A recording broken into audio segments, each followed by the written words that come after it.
Bakunzi ba filime nyarwanda, uyu munsi Obed TV show ibazaniye indi filime nshyashya seri.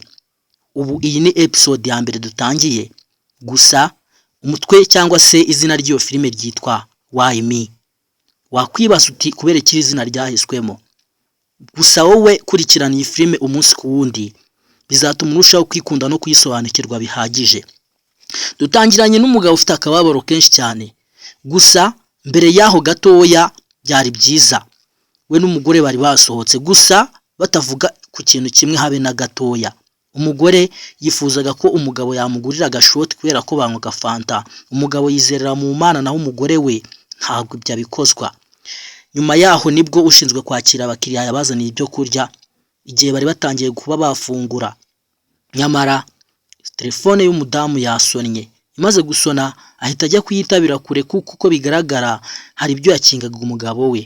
Umugabo yasigaye ku meza atunguwe, akubiswe n'inkuba ndetse ararya. Abonye ko ibiryo atabimara, niko guhamagara abana yarabonye aho hafi ye, maze arababwira ati dusangire. Arabiyegereza ndetse abikora n'umutima mwiza. Ako kanya umugore yaje ikitaraganya avuye kuri telefone, bisa naho yari yatinzeyo cyane. Abaza umugabo ati mugabo, ibi wakoze ni ibiki? Abana b'inzererezi basa gutya, batoga, banuka gute wowe uwicara ugasangirana nabo none ukanabakoraho? Birumvikana afite uburakari bwinshi, gusa nta mpamvu igaragara yamuteye kuba yarakara, kuko ibyo umugabo we yakoze byabishize mu gaciro. Ahubwo afite imico y'abisi cyangwa se y'abiki gihe bagenderaho itari mu rukundo, iri mu bwibone ndetse no kutubaha abandi. Cyakoze yarenze hamena ku mugabo bya biryo byabisigaye, na ba bana bahindamo ubudehe. Ba bana bagiye birukanka kugeza aho mama wabo yarari tarabasha kumenya izina. Gusa mama wabo yabashije kuba yabaza ati muvuye he?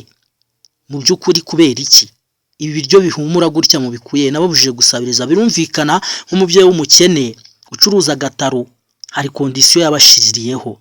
Icyakoze wa mugabo utabashe kumenya izina, wizerera mu Mana, nyuma yaho gato yaje kunyura kuri mama wabo bana, aza kumufasha musigira amafaranga nk'ikiguzi cy'imineke aguriye abana.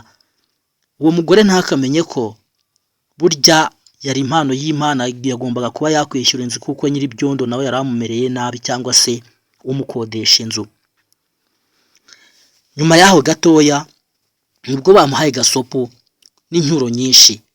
Wakwibaza uti ubu aka kanya arimo ariyumva ute? Igihe yarakomeje akazi ke mu muhanda, nanone ari n'urubyaro rwe, nibwo yaje guhura n'umuntu cyangwa se n'umukozi w'Imana wibera ku muhanda, agerageza kuba yamuhanura hazaza.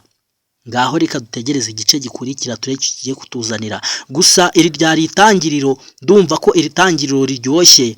Reka twinjire muri filime yacu neza mu gice cya kabiri, turaza kumenya ukuri. Murakoze.